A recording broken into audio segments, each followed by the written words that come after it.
ولين والمريانة amantiileen baay'ee waan kana irratti kan waliin mari'ataa turre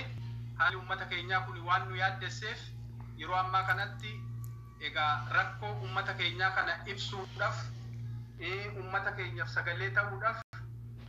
uummata keenya rakkoo isaa kana addunyaanis akka beeku uummanni keenyas tokkummaadhaan wal ta'uudhaan amantiidhaan waliin qoodne akka tokkummaadhaan rakkoo kana jalaa ba'u jajjabeessuu fi bira dhaabbachuudhaan ibsi kun ba'uu danda'e jechuudha. Tole mee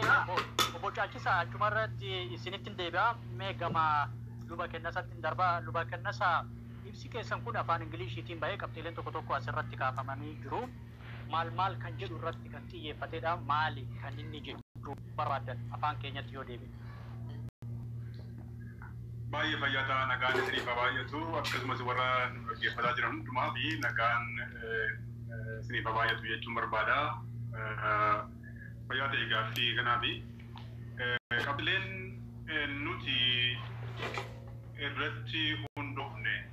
ijoon qabxiileen kaa'amanii jiran kan nu irratti fuuleffannee waliin hojjechuudhaaf waliigallee tokkoffaan waliin jireenya nageenya amantiilee gidduu jiru warri amantiilee garaagaraa geggeessinu kuni biyya Oromiyaa keessas biyya Oromiyaa keessaa alas kan jirru hundumti keenya walii keenya gidduutti illee nageenyi akka inni jabaatuu fi akka inni guddatuuf akka inni misoomu akka inni dagaaguu fi akkasumas immoo kabajaa fi wal hubannaa